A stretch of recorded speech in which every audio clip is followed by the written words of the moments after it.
Okay, so here we are. Nice to meet you. Nice to meet you too. To start off with, would you like to say your name and where you are right now? Okay, so my name is, I identify myself as being the one, identified as Juwayriah Janice Hassan. So I see myself as a part of the whole, Mhm. and I identify as Janice Juwayriah Hassan. Okay, and where are you right now? I'm in Brooklyn, New York, Okay, part of the whole. part of the whole. Okay, and the first big question for you is who are you as a human being? And that can be passions and values or qualities or whatever you'd like to share about yourself. As a human being, I see myself as being of service, and I see myself as in the work that I do is serving the clients that I work with. I view my, as you notice, I use clients versus patients because I think we're working together in our own healing. As a clinician, I'm healed by what I work with. And so the work that I do is in service of them, serving my clients in a way because I'm also being served and the greater whole is being served in terms of the way that we grow, the way we mature, and the way we become more whole. Okay. And would you say that there are particular values that you hold in the way you go through your life or the way that you do that work? Okay, so I value relationships. I value people. I value I value the clients that I work with as I value who I am as a human being. And as I said earlier, as a human being, I see myself as being of service and always valuing learning, valuing knowing who I am and my little role in this bigger play called life. Um, I value my relationship with my higher self or God or Allah, as I call him.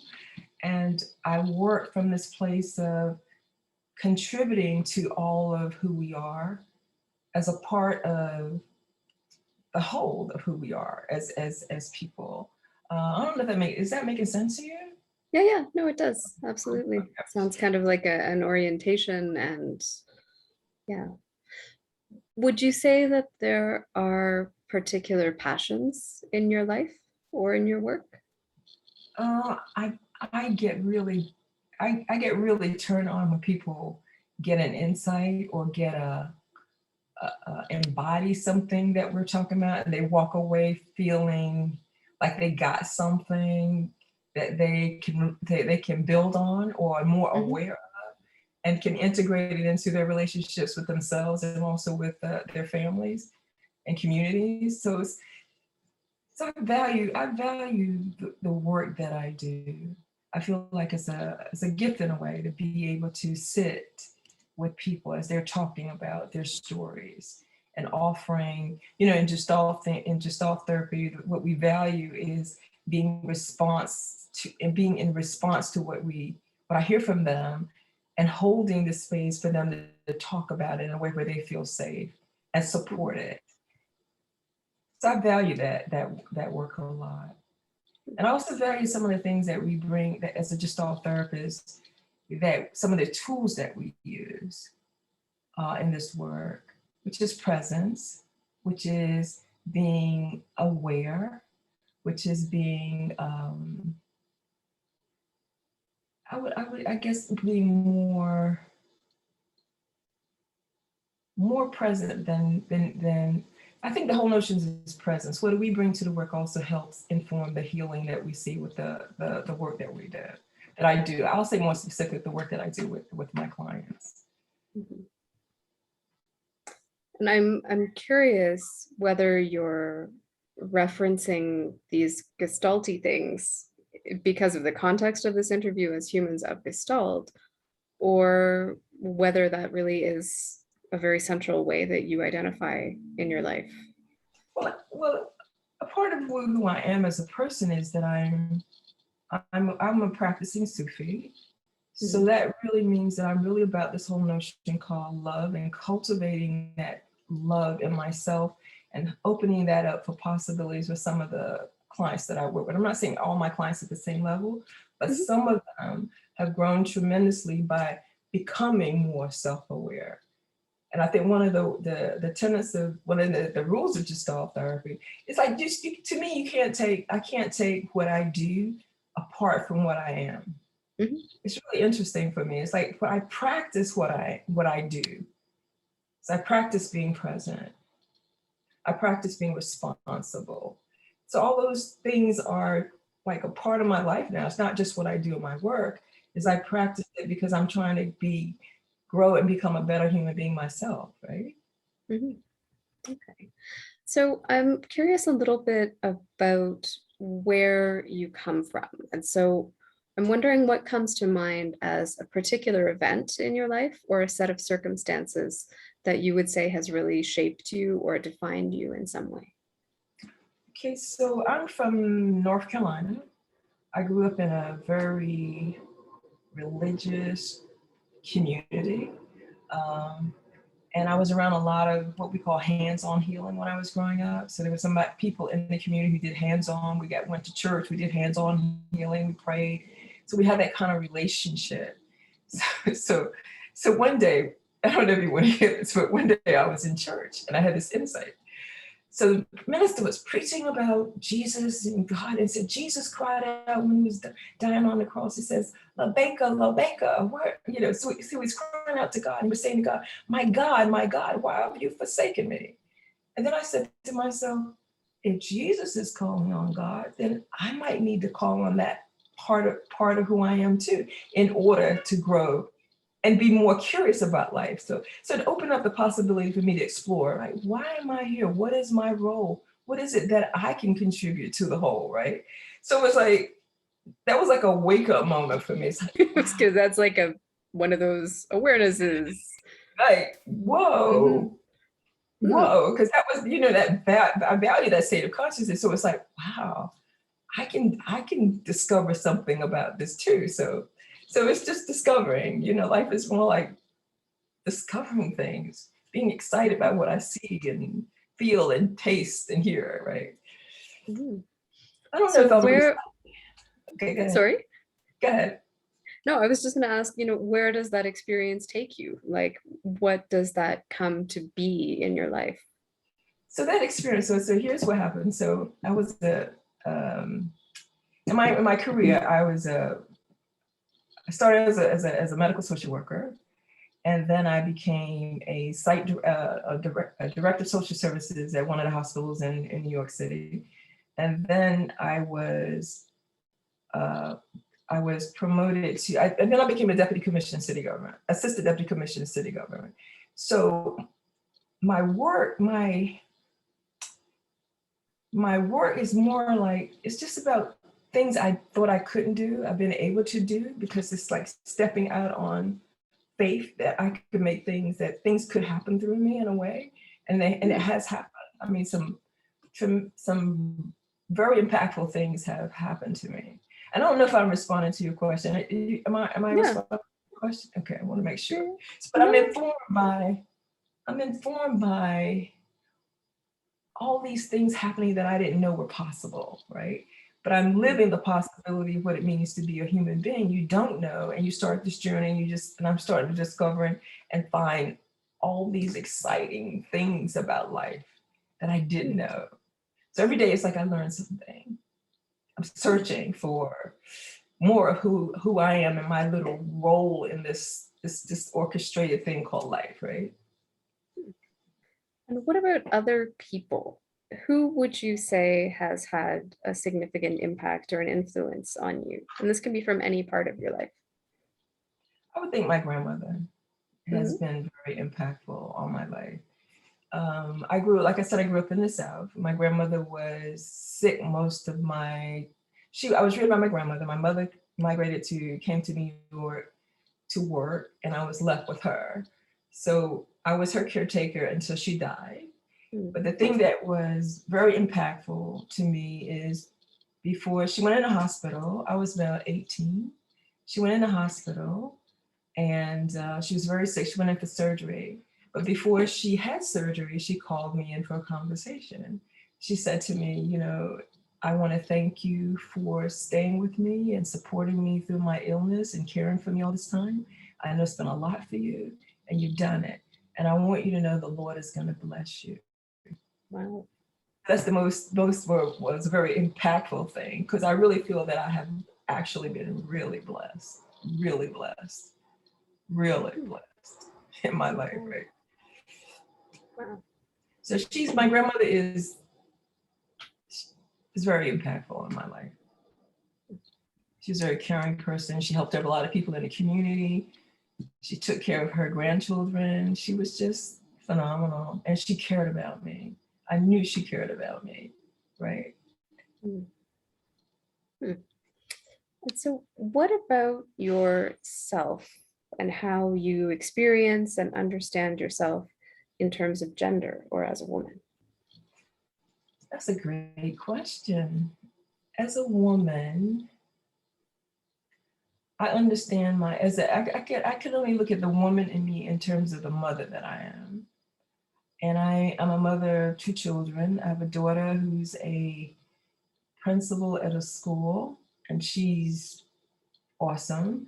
And I have a son who's an artist, and also he's a songwriter, and he's awesome. And so I have 2 awesome children.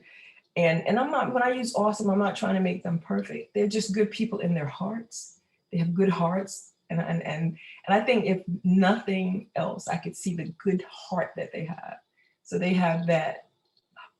You couldn't ask more for a child to have heart in terms of who they are and how they care for themselves and care for who they work with, and also their families. So I pride myself on that my kids have heart. They have consciousness. They want to do what's right. Even in looking at it in terms of how they care for me, how they look out for me at this stage. So it's more like they're very present. They show up. And I think it just mirrors how I showed up for them, you know? So it's like you get what you give. So I just sort of see some of that stuff coming back. And what about other aspects of your gendered or woman self? Or is that not really how you consider yourself? So I have a thing with that, right? Okay. So remember I said to you earlier, I try to identify with being one with, but not necessarily getting caught up in labels and identities.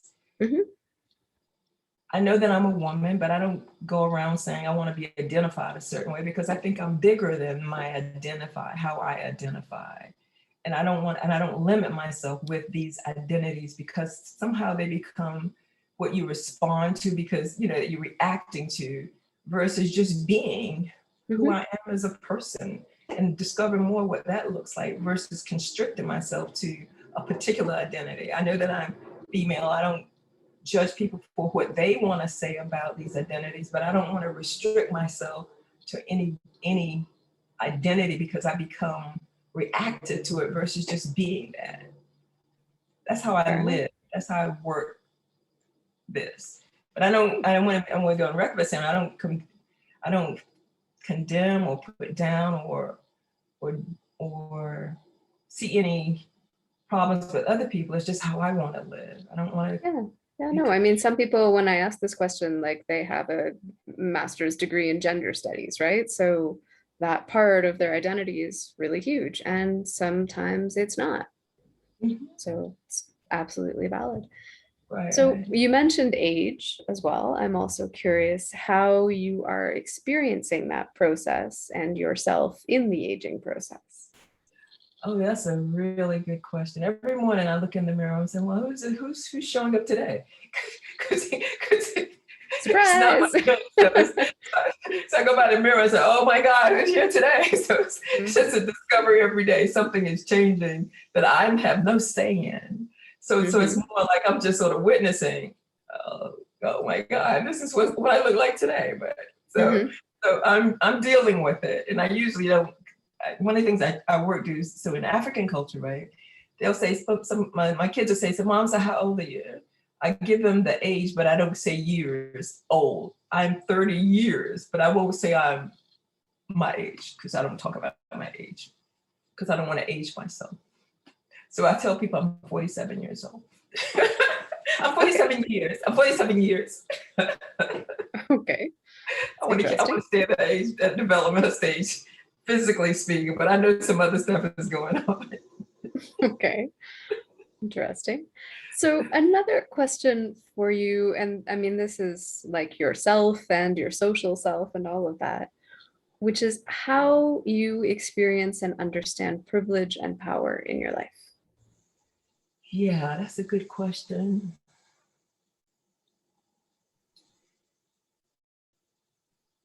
So I know that privilege advantages some people and disadvantages other people.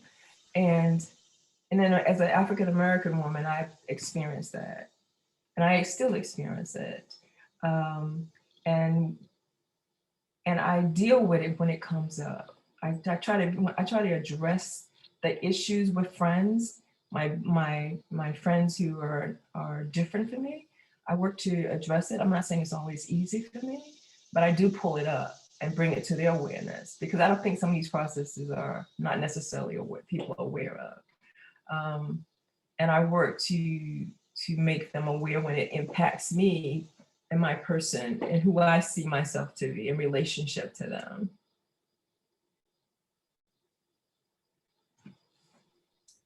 And what about power?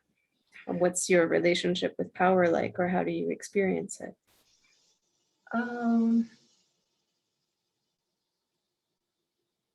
and in a lot of my lived experience to date, right, I'm very much aware of power and how it gets played out. And I'm very present to that as a African American woman and live and having some of the positions that I've had in life. Um, and and the way I think I'm just aware of it. I'll just use that I'm aware that dynamic power and privilege and differences and all those other things, right? Um, and and I've worked through a lot of stuff. Not to say that I've reached Mecca or anything, but I've worked through it. I don't hold it in my body in a way that it allows me not to move forward in doing whatever I choose to do. I don't know if I'm responding to your question, but that's as best as I can respond to it. Yeah, no, that's very fair. Hmm. And I'm not And I saying I mean, haven't been hurt in a lot of situations when, because in most of the jobs I've been in positions of power mhm. over people. But I try to work with power with people, not over them, based on the way that dynamic gets played out in our society. Mhm. Um, and even in my work with my clients, it's the reason I call them clients is because I'm trying to equalize it. We're in this struggle called life together. I might have a set of skills, but you also bring something to the work that we can discover together. That's empowering because you Mhm. have power too. And what about the gestalty part of your life? When did that start? How did you find it? So as I said earlier, I was a associate director of social work at a hospital in Brooklyn. And Mhm. one day I was working in the emergency room with a client, and my colleague, who was a Gestalt therapist, observed me working. He said, and after the intervention, he said to me, "I think you would be a great Gestalt therapist. Why don't you come to an introductory workshop?" So I went to the introductory workshop, and what was really appealing to me was because I was dealing with, my spirituality at that point. And one of the things that is part of our tradition is in order to know yourself, in order to know God, you have to know yourself. And Gestalt therapy was pretty much about being present and this whole knowing, right? And it's also a lot of times living with uncertainty, living in the moment, all those kind of things sort of mirrored my spiritual experience. So I was very attracted to it and still remain attracted to it. because it's an enlivening kind of approach to the work that we do. So we enliven people in a lot of ways to come in their body, to feel the moment and be the moment. That's what they want to be, right? Mhm. And would you say that there's something distinct about your experiences in Gestalt and what they've given you that makes it different from the spiritual development? Or is there? It's been really challenging for me to separate those out. I'm still working on trying to make those distinctions, right, between Mhm, Sufism and Gestalt, because there's some interplay. But I mhm, think the thing that's been very profound for me was, as a clinician going through the center, working in the center, seeing other people in their struggles similar to my struggles, right? So that was really like very helpful in working with. I worked with Marilyn Rosen Barrett. She was like my mentor, or one of the teacher who taught us, mhm. and it was just a great experience just to have a community of people who are working to understand this approach, and then growing and then experiencing this approach. It was just more hands-on, that really sort of opened me up to the possibility of who we are as human beings and some of our struggles and challenges as well. And so, what is it that you've done or continued to do with that Gestalt part in your practice or in your projects? Like, what is the essence of your work? I think the thing that I do, that I'm working to do, that I work at, it's a practice. I practice all the time. Is really this whole notion of not, when Gestalt therapy would say you want to be present. I don't think it's present. I think it's presence, because we bring our presence to the work that we do. So I ask my clients, what I try to do is I say, bring your presence to the work. Just come present. And we do that centering, get them in the breath, in their spiritual center, and then we have them to breathe through that. And then we work around the heart, not necessarily the head, but work with the heart and get them out of their thinking cells more into their feeling cells. And then I think they have more room to talk about who they are. I like the way that moved. Say it again. I like the way that moved as you were describing it. I know I talk with my body. My body talks. Mhm, I think the beauty of Gestalt therapy is body, mind, spirit, feeling integration, right? And we're mhm, trying to get people to be whole. And I like the whole, right, of who mhm, they are. Because we are anyway, and the way that I look at it, I think we're divine, and I think we've forgotten that. And we want to really reconnect to that, because that's where our power is. That's where our agency is. That's where the love is. That's where the heart is, right? So, so that's what I do. I care about that a lot. mhm. And what are the challenges that you run into being who you are and practicing the way you practice? The challenge that I have, so I think all of us have like clients that we're challenged by.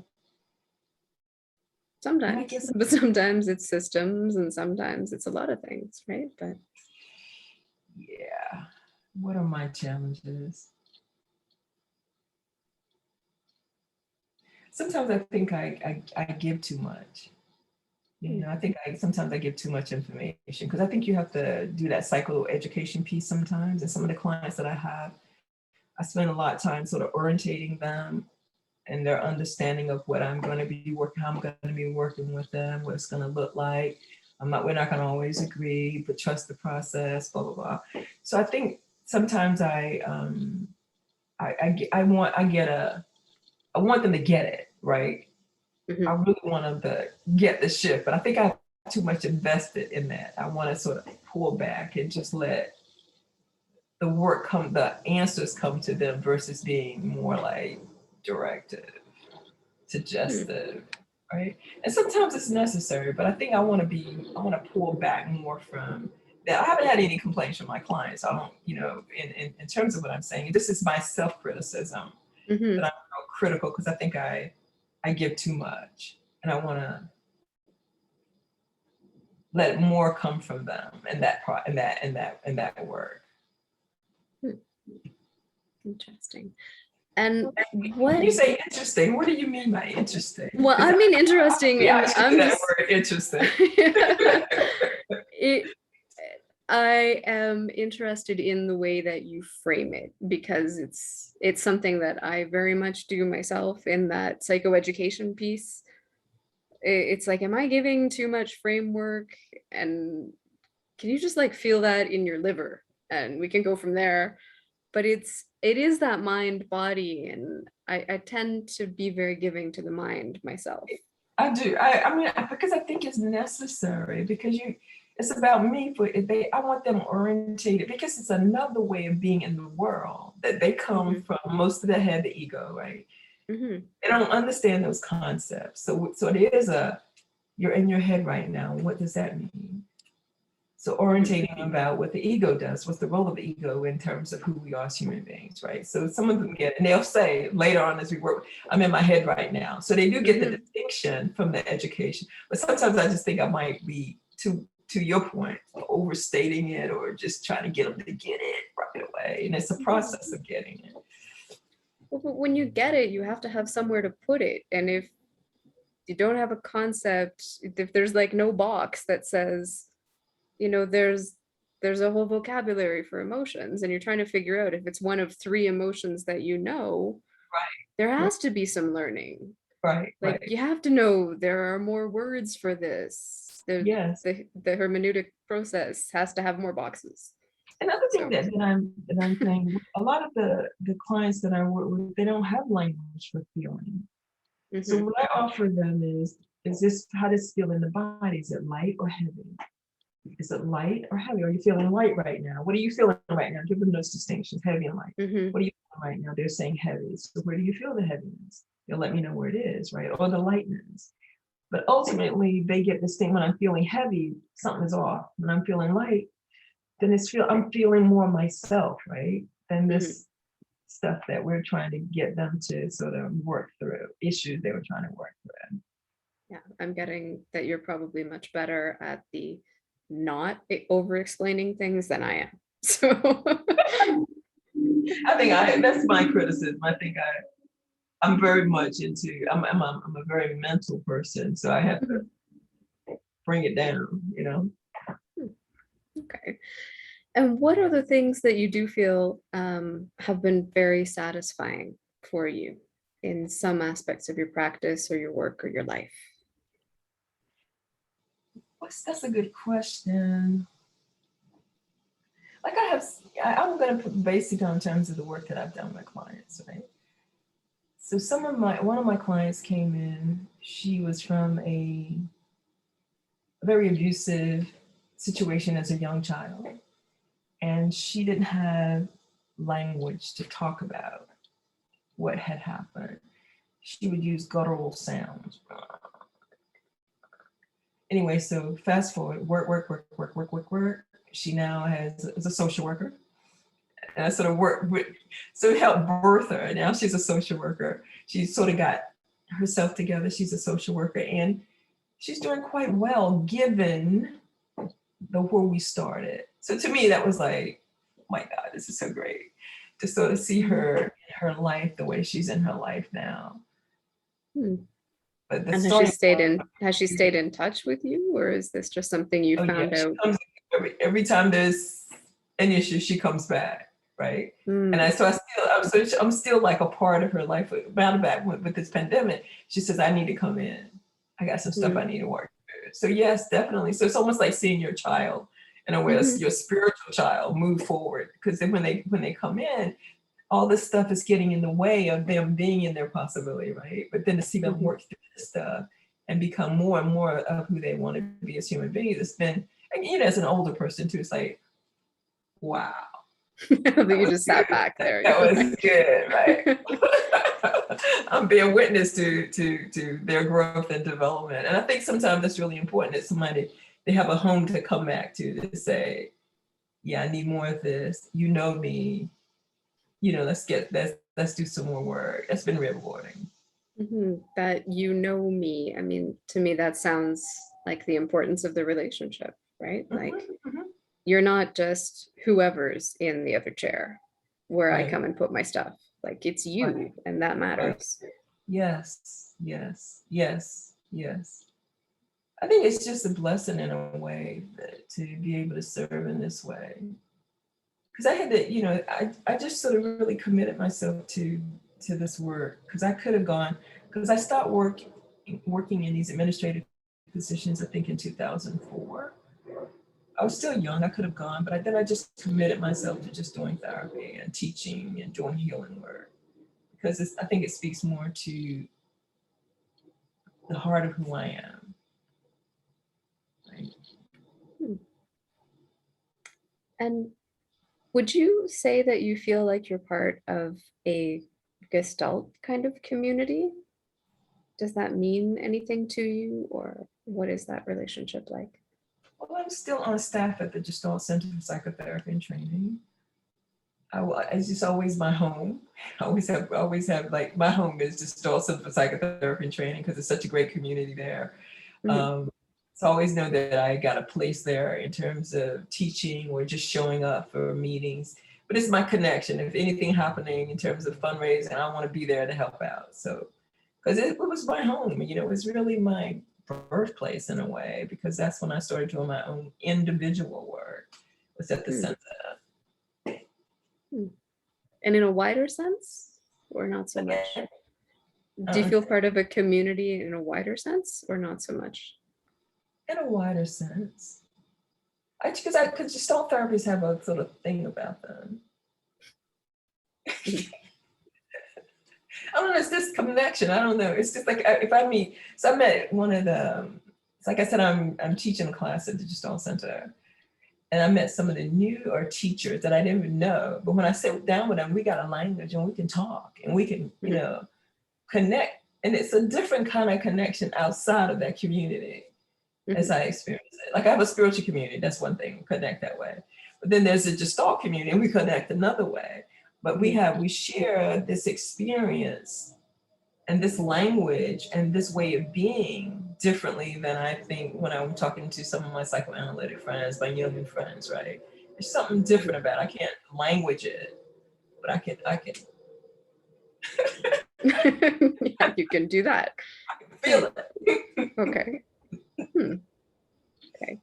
And I'm kind of curious about a little bit of storytelling in the sense of what comes to mind as some of your most significant or some of your greatest memories involving Gestalt processes. I mean, is there a moment where you sort of had that clarity of awareness yourself, or something that someone said or did that stayed with you?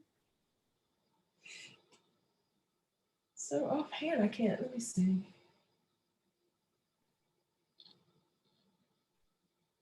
I guess I have these. Let's see, can I do it? Can I think of a client? Because I'm on vacation, so my thinking hat around clients is not on. Um,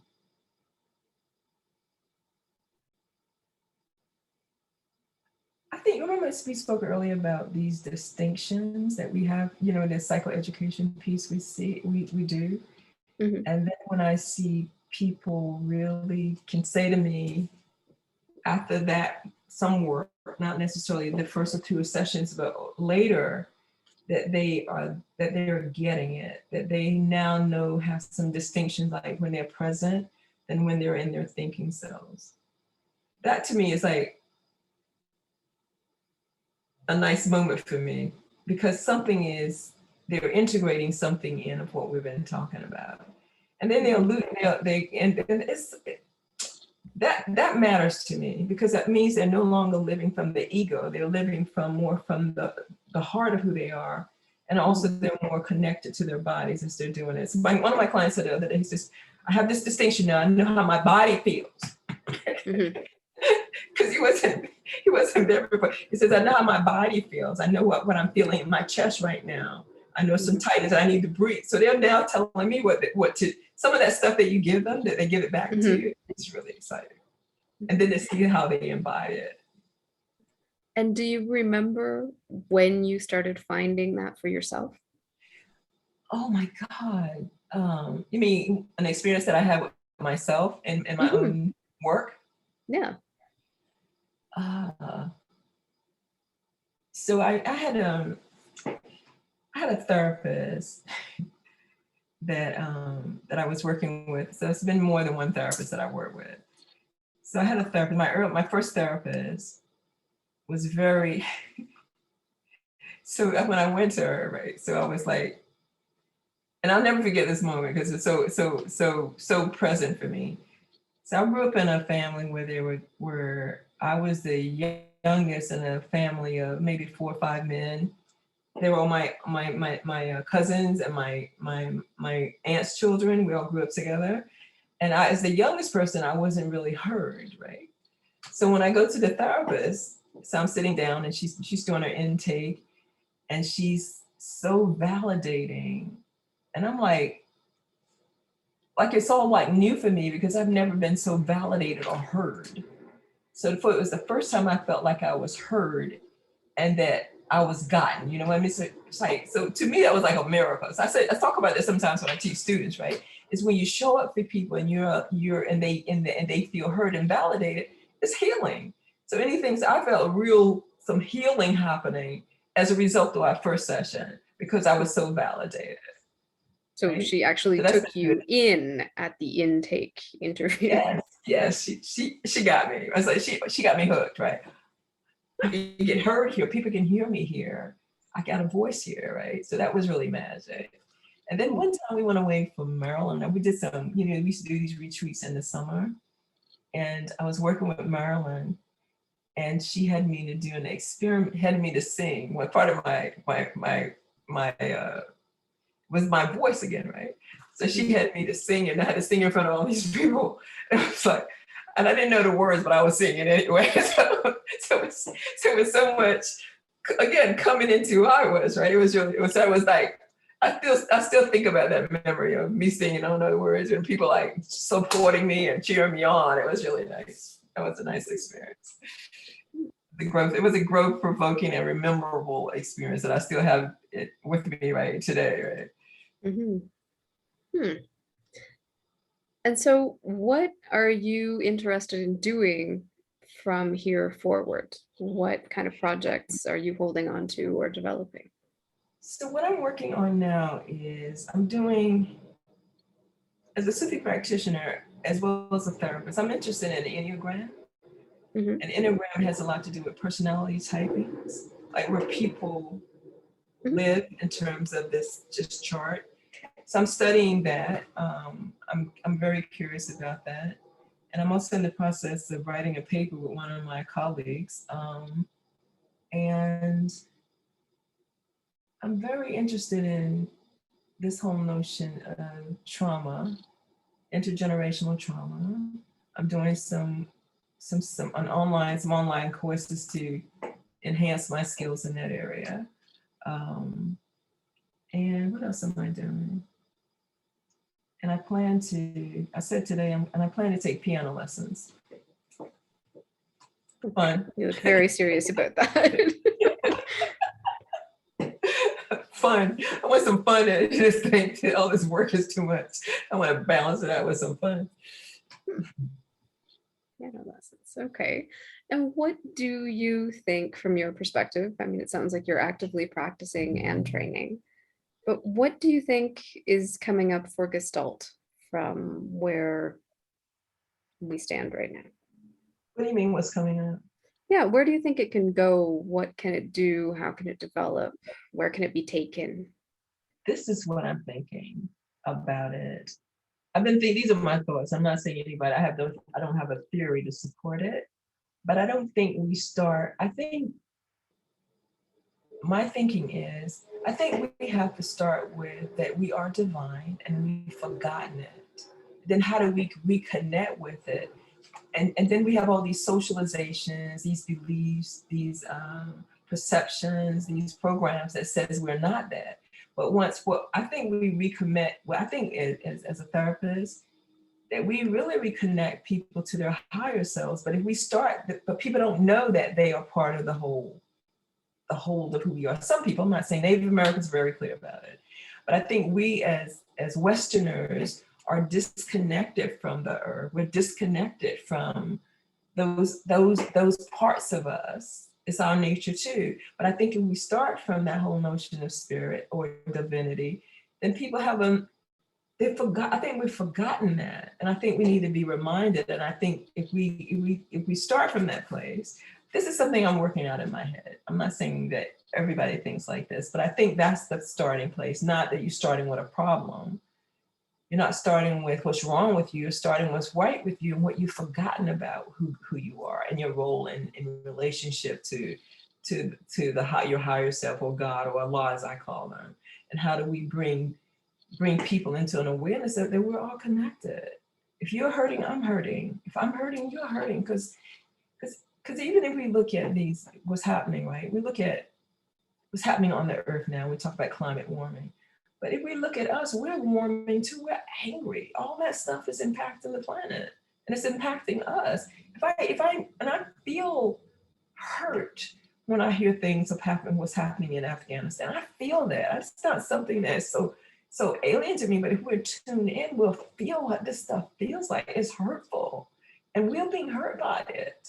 So I'm just saying, I think that we have to start from a connectedness versus a separateness in who we are as human beings. And that sounds almost sort of like starting from a place of faith that something is there, like you are trusting. It's not like someone's going to fall off the edge of the earth and realize, I'm not connected to anything. It sounds like you have a faith at the back of that we are. And there is that larger whole. It's I don't know, something about the way we think about our relationship to the divine and to every nature, what I want to call it. I would say more, if I could even look at myself, use myself as an example, if I stay with me. It's more when we talk about Gestalt, feel your feet on the ground. Mm-hmm. The earth is our grounding and we're messing it up. So what I do in my practice, I'm very mindful of how connected we are. So everything is connected. So anytime I go into the woman's washroom, I'm cleaning it up because I'm connected. So people see me and look at me a little crazy, but everything that we use has some resonance, and we're served by it. So we also have to be some service to it, right? So it's how we serve each other is really important. But I think some of the sacredness of who we used to be is just being lost. I hear it in terms of how newscasters are talking to people. It's just hurtful. And I just feel a lot of this differently than I ever felt before. So I guess, would you say that you have an activist part at all? Oh yeah, I do. I'm just trying to think about how I want to spend my energy, my the winter years of my life. I'm gonna say the fall. What am I going to put my energies into? And I think it's been really at the center is really working with new coming therapists to support them in seeing some of the things that we haven't talked about as Gestalt. It's this whole notion of privilege, whole notion of power, this whole notion of oppression. I think we got to bring it to the work that is front and center, not background, right? So I'm working on trying to create some trainings around that. And I think that's going to be my offering or my militant stance, that we got to stand up for what's right. This is a part of people of color's experience, and it has to be a part of the therapeutic process. And I'm not saying I'm saying this alone. I think other clinicians are thinking it. It's just, what role do I want to play in it? And it's small, but I am working on developing a curriculum to address it. I'm very interested in that. Did you want to say any more about it?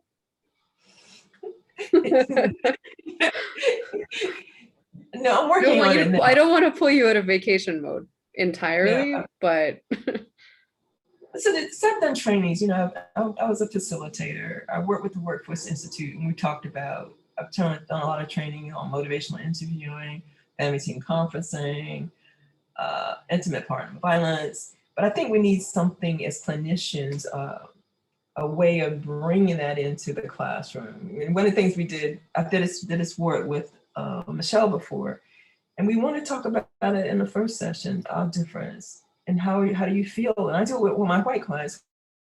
What do you feel about working with someone who's Black?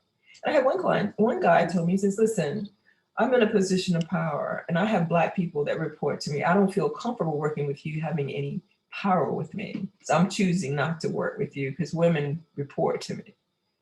And I had to respect that. He didn't want to work with me because I was Black and I was a woman and he's used to telling women what to do.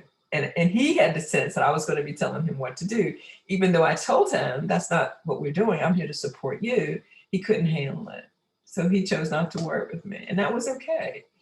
Did I like it? No, but that was where he was in his development at that time, right? Yeah. You look a little perplexed behind. Oh yeah, I mean, Yeah. I understand that Right now. awareness is valuable and you can only, go as far as you want to, but it's kind of like, yeah. I It's do that whole power. agree. It's like he's talking about I have power over women. I have power over these Mhm. women I work with. And for me to work with you is you're gonna have some power with me. And I don't want that. I'm not ready to deal with that. Okay, I respect that. Mhm. Yeah. And I'm kind of just going back as well, because it's sitting with me what you were saying about, and how does that walk into therapist training dynamics from the first session? Like, who is in the room and who are we and how are we doing this? That's right. That's right. Instead of pretending that there is some kind of universal oneness among all therapists. Right. So I think that has to. Well, when Michelle and I taught the class, we sort of brought it in. It's the first cut. I want to know. You want to know who they are. They want to know something about you too, and how you think and feel about them as a human being, as a human, as you could say it. Right. So that has to be a conversation. And then the other thing is also about ageism. The whole notion of I'm older than some of the clients that I work with, and I ask them, so how do you feel about working with an older woman? And they'll give me their points of view. Well, it sounds like so it's okay. It's nice to have a grandmom kind of person around, right? So it's how they see you. It's not how I see myself, but it's how they see you and how they want to work with.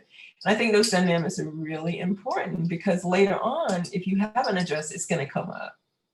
Right, because it's not just who you are, it's who the other person makes you into in that relationship. That's really true. That's really true. Well, I would be interested in taking some of those trainings when you develop them. So I'm working on it right now as we speak because the center they have a class. It's just that I want to enhance it by bringing in it from a person of color perspective and what it might, and it's very different dynamic than somebody who hasn't lived this experience of oppression and how it impacts all of us. All of us are impacted by it. And it's almost like I wouldn't say that, but anyway, yeah. Okay. I don't know what it was, but okay. Because I think really like people who are different from us have to also get that they're being oppressed. It's just not people of color. It's also oppression goes both ways. If I'm oppressing you, then I'm doing something to myself. I'm constricting myself as I do that. So you're not fully open in your energetic field either, because you're constricting. You're doing things, hurtful things to other people, and we're all connected. I like that word. Yeah, no, it makes sense to me in terms of feeling the pain. I mean, you talked about the planet and it's, living beings. It is a felt process. It's not just an understanding a story or a narrative or a concept. Mm-hmm. Mm-hmm. And also I was just thinking of these concepts. Some of these concepts that we use, right, are very oppressive. And we sort of lock people in these prisons with these concepts of you're not good enough, right? you're inferior, those kind of, it's a growing up in the South, right? The whole notion of not being good enough, right, was a thing because I lived in a town where the Black people were was downtown. They call it out of town, and the white people were uptown. So it's that kind of distinction, right? So we was out of town, and they were in town. So that was a distinction. So it was an out of town person, right? So you had to sort of navigate that, like how to be when you go uptown, right? How to be when you're downtown. It's a very different experience, right? So it's a different experience. And I had to learn how to navigate that at an early age. But it was from this place of they were powerful and we were powerless. But if I look in my community, there was so much power, but you couldn't understand it that way because that wasn't the construct. Power is uptown, downtown is no power. But in our church and in our community, it was a lot of looking out for you. We looked out for each other. If I didn't have dinner that evening, my uncle would make sure he sent something over for us to eat. So it was like, so that is the value. But what I thought as a kid was being uptown was more important than being downtown. But now as I got older, was so much happening out of town, right? It was uptown. And I think that power dynamic in my head now has shifted because I know right now who I am. I know who my people are. And I know that I'm but I've gotten to this. I'm of value and I'm loved, I know that. So, but that wasn't, those things that happen. Why would you apologize for what you just said? That was. No, it's just I was sort of I felt it. I felt like, yeah, I've arrived. I love myself and I can love you. You know what I mean? But it came through a lot of work and a lot of being present to the reality of what has happened to me as a Black woman. With these, you're not good enough, you're Black, you're dark skinned, blah, blah, blah. No, I'm fine. You can walk in the room proud, right? Proud Black woman, head up, right? But that wasn't always the case when I was young and in high school and stuff. But now as I've grown through, like I said, my work as a gestalt therapist, my work in relationship, my spiritual community, my relationship to myself, my relationship to God, I just feel really good about who I am and who I'm becoming because I still haven't reached nirvana, but I'm still, I'm good. I'm good today. I stay in the present. I'm real good right now. And I think it's very beautiful and it's very cool, just like in an awe sense of how that is always true and how there are systems that keep it out of our awareness. That's right. We're divine. Like that's always been true. But I think that's what I was saying. I think if we start with we are that versus we're not this, then what would change if people could discover God is with me. That's a state of my consciousness. And I've lost track of that. That's very different than you got a problem. Problems with your relationship with your mama, right? You're all gonna have relations, you're gonna have problems, right? But the thing of it is that we have something inside of us that can help us override that. And like you talk about like faith, right? Those things that we taught in the church, hope, prayer, all those things are, like I said, when in what was going down and what was going on outtown was that stuff. We got faith in God. We got uptown was like you saw the things like the dresses in the shop, the things of the life, but not the intangible things that we were being instilled in us as kids. So. Yeah. And so now you got the cars and the big offices that are missing all of that other stuff. Yes. And one of the things that Toni Morrison says that I think it was, I might not quote it apart, but when you're ready to make your transition, what's going to be remembered is not the car you drove, right? Not the clothes you wore, not where you shopped, not, what's going to be remembered is what you left with people. And that's what I hope that my life speaks to, that something people got some value from the work that I'm doing with them. Well, that was the word that popped up for me because you said faith and hope. And I'm listening to you and I'm hearing charity is your giving and what you're creating. Yeah.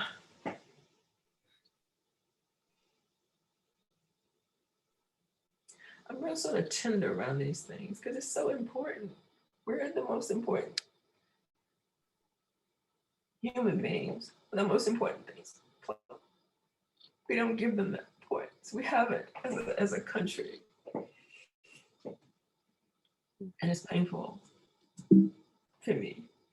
And that's why when people come in my office, I'm hoping that they can feel that they're cared for, that I care for them.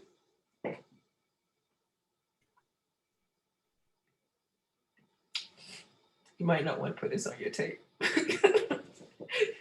I'm respectful if you don't want to, but It's just, I don't know. It's just my heart is so open to this stuff today.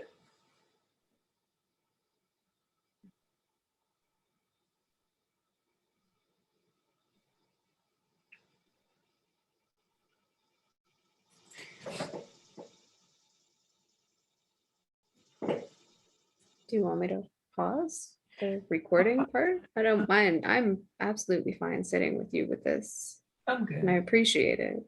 I'm good. I'm good.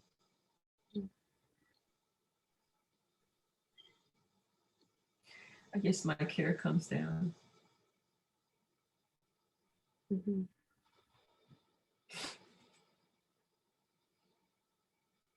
Appreciate your taking the moment to be with me.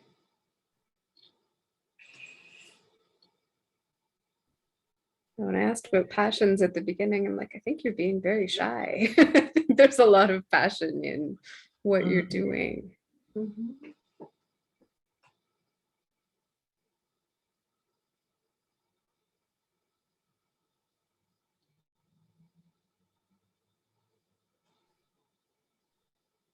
I don't know. It's just I've committed a lot of my time on the planet to this work. And I'm passionate about it. And I care about it. Mm-hmm.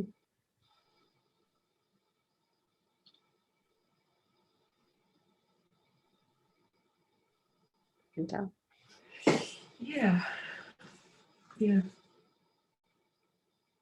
You have any more questions? I'm good. You sure you have another question in there? No, I don't know what else is going to happen if I keep asking you more questions. Whatever happens, it's just thought. We don't know. We're the unknown here. Yeah, no, I'm just imagining this is like an hour, and what happens with you in an year-long training or a full weekend workshop. I imagine you light a whole bunch of fires. So one of the things that I do, I was teaching this class, Intimate Partner Violence, at the Workforce Institute. This is City University of New York. And that class had such resonance for the students because the way we've been looking at violence, we blame the victim, but not the perpetrator. So what we shifted for the social workers to look at is not because usually we tell the mom who's the victim to go get help, but we don't usually tell the perpetrator to go get help, right? Mm-hmm. So it's a shift, and I think that's what we want to do. We want to shift this whole blame game, right? In terms of what our clients are suffering, right? Some of the stuff that we see in our offices is because of oppression, and also the environment doesn't support healthy. Mm-hmm. So we can't blame people who are coming to us, some of the clients that I work with, but you have to sort of see what's in the field that's impeding their humanity, their being fully who they are. So we got to shift. And that's what I want to do, hope we can do in terms of this Gestalt is help people are already whole, but they don't know it, but they got these programs to say they're not, these socialization to say they're not. But I think if we thought you're already whole, you're good. I don't know if they can hear it, but it's something you're leaving as an impression or something to consider when they think about themselves, right? Mm-hmm.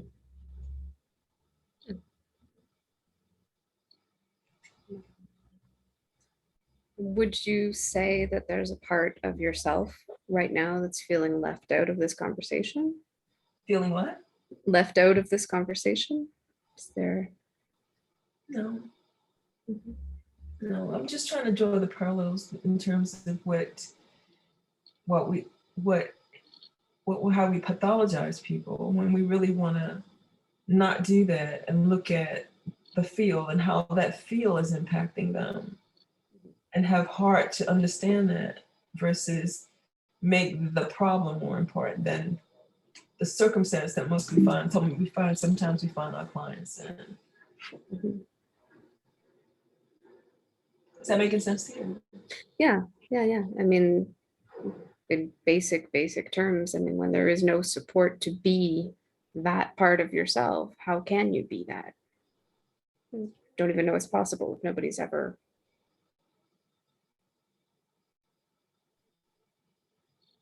Mm. So even as we know as children, what's really pointed out is what you do wrong, not what you're doing right most of the time. I just you want to change that. Children have to make mistakes in order to grow.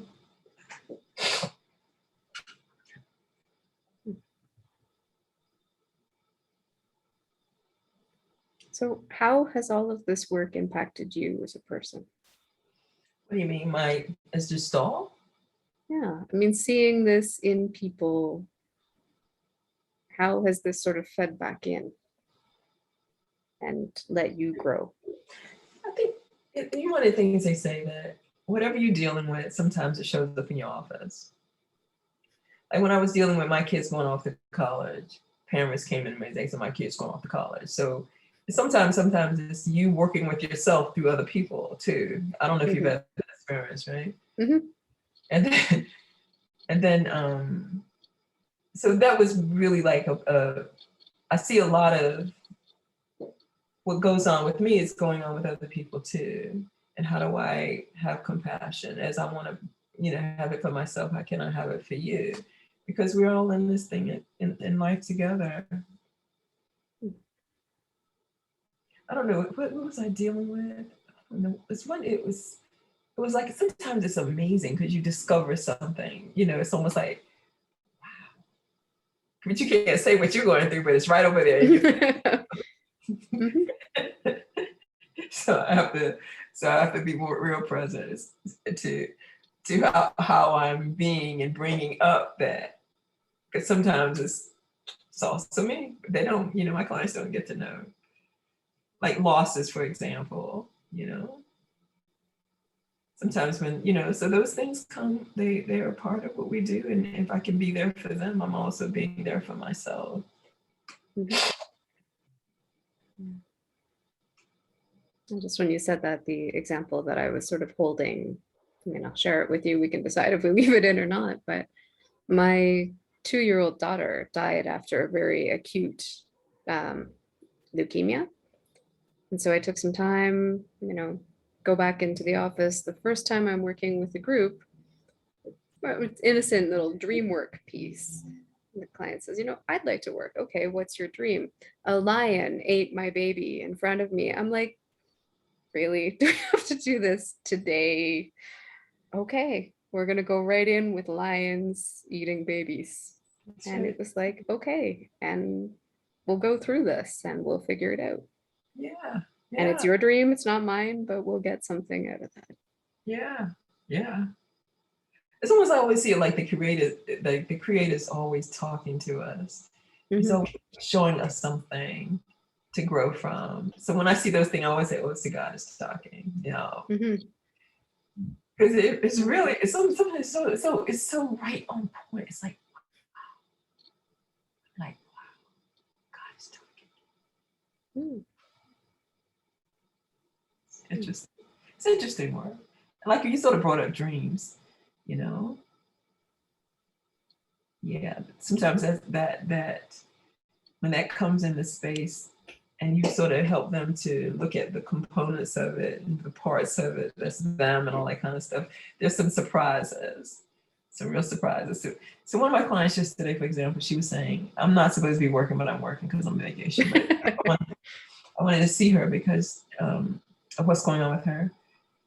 So she brought in, she talked about her father, who was very critical, and that she had some real feelings around talking to him because of his criticism. And so we worked and worked, and then we looked at, we looked at that. But what she discovered, I like the thing that they discover when they bring in stuff like that. What they discover is that her own inner critic, right? Because it was like, and then somehow we got it about, well, how does that show up for you? She says, oh, then you hear that thing go, like the wind comes out of the sail, and we're like, so game over. That's my stuff over there too. So it's your stuff over there too, right? Yep. So she said, at the end of the she said, well, I know we talked about my dad today, but I would like to explore that next time. My own inner critic, right? So that's nice. That to me is like, to help them own those projections becomes really nice, because it has something positive to say to them too. It's just not something negative. It's what is the positive message here with all this stuff that we think are bad or not good. And I think this is where that whole notion of Sufism comes in, because nothing is good or bad. It just is, right? But when we take it through good or bad, it's like we're going to always end up on the lower, and it's going to make us heavy. So the thing is, how do we stay light about it? It's just take it as these are thoughts that are coming through your head. Doesn't necessarily mean they're real. And what is the message? Negative. What is the positive? Because it's both things are going on, but we only focus in on the negative. So I see some shifts just even around that, because they can see that these are like emotions are like little messengers. They're telling us something. Not like we have to be afraid of them, but just what is it that they want you to, what is it that needs to be attended to around this, right? And sometimes they can come up with it. Sometimes they say the profoundest things, right? It's like, I couldn't have said it better. It was really good. She was, I was trying to think of one of my classes.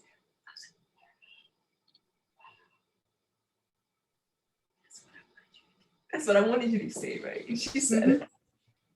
Nice. So you have those kind of moments, you say. Yeah. So I think the last thing that I would like to ask you, I'm just actually remembering another interview I did with another Sufi who is a Gestalt therapist as well. And the question was whether you get pushed back or have any difficulty sort of reconciling that spiritual part of yourself and being a therapist. Like, is there some kind of not quite comfort with those parts? And what's that like? I'm glad you asked that question. It's really a struggle for me. And it's a struggle because what I think the theorists have done, this is my bias, is they've taken some Middle Eastern thoughts, like Carl Jung did it, as well as Fritz. Fritz went to South Africa and he stayed with the natives. I don't know if you know this. He lived with the natives for a while. This is one of the books I read. It always stayed with me. I don't know the author's name, but I remember content. I don't necessarily remember names. Yeah. So one of the things he said that when Fritz was in Africa, one of the things he noticed about the Africans were they lived in the moment. When they were eating, they were eating. When they were dancing, they were dancing. But they weren't. But when he knows about the West, is that we use our thinking selves more than we do our embody the moment. We don't embody it. We just think we're there, right? But I think so for me, it's like there's this notion of the divinity, higher self, lower self, right? This is what Sufism offers. We have a higher self, we have a lower self, and we have to tame. If we don't get rid of the ego, we learn to manage the ego, right? But in Gestalt therapy, what we ask people to do is to stay out of it, right? Instead of stay with your body, blah, blah, blah. That's important too. But again, it's this whole notion of self-management. How do I manage the thoughts that sometimes are so powerful and so real that you think is reality, right? But what Sufism is saying is they're just, it's just visitors. They're gonna come and go. Don't try to entertain them, right? Have some way of self-talking yourself through them, right? So me and my friends, we say, well, I don't care. Everything that comes up in the ego, I don't care. I don't care. I don't care. And then after a while, it just sort of lessens its hold on you, right? Give you an example. So I have a friend who's a Sufi. We're Sufis. We practice this together. So I don't know if I should say this online, but anyway, she told me, I can't tell you, I don't think I'll say it. But the bottom line was, it was a very frightening experience for me. I said to her, how are you going to handle that? How are you going to handle it? Because it's more like, this is so different for you. How are you going to, she says, I don't care, Juwayriah. I just don't care. I just don't care. She said, I'm not letting that thought have any agency over me. So I don't care. I don't care what you say. I don't care.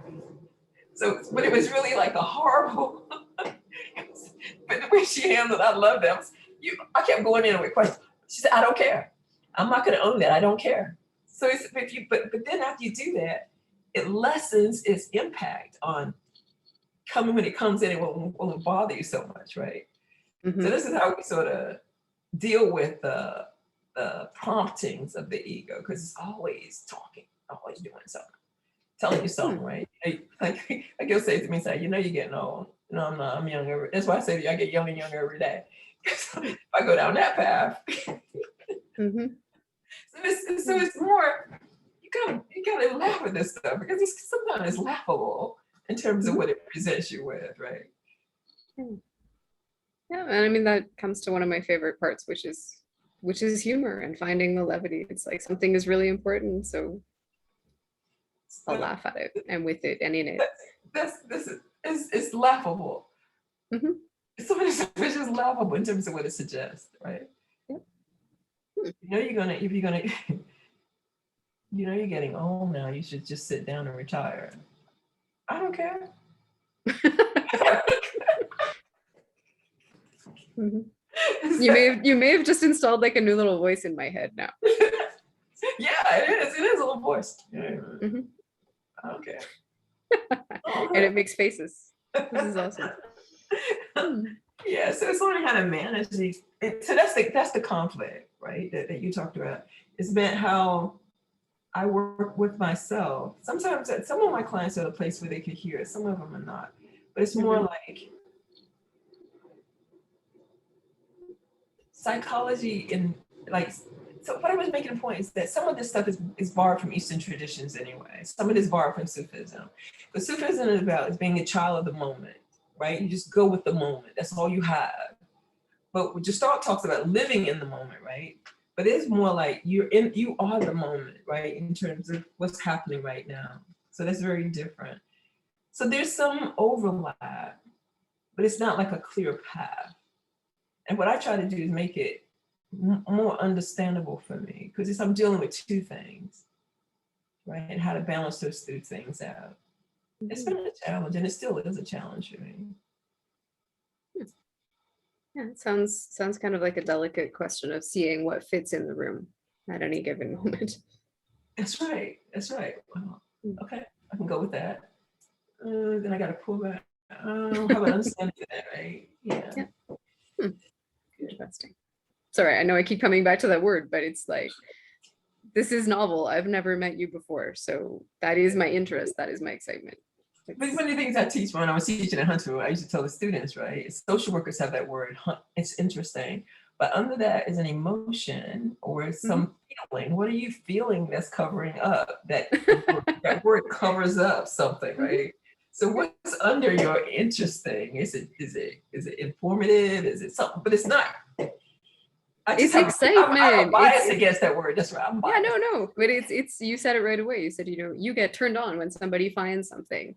And it's that turning on, it's that exciting, it's that, wow, I feel enlivened listening to you and sharing with you and meeting you. And now that hits me very differently than interesting, right? Yeah, that's me trying to pretend to be neutral. But this interview has gone totally off the rails from the other me being neutral conversations. But I'm Yeah. just saying is that, so then I feel validated when you say that. It's like, because I think it's in my head, it's like I'm talking off the wall. It sounds like I'm probably off the wall. But now that you said interesting doesn't give me anything. But now you said I feel Yeah. something based on that, then I'm drawn in. Yeah. Yeah, no, and my body is there and I'm feeling things and thinking different things. Like, so yeah, there Yeah. is excitement and enlivening going on. And I Yeah. really appreciate that you took the time to do this with me. Yeah. I hope I see it before it goes live. Absolutely. Yeah, absolutely. I might decide not to. Should we stop here before we incriminate anybody and Yeah, anything let's else? stop here. Let's go offline. Let's go offline. Okay. Stop it. Okay. Okay. Did Well, you I do stop want to it? say thank you though. I've stopped it. Okay, cool.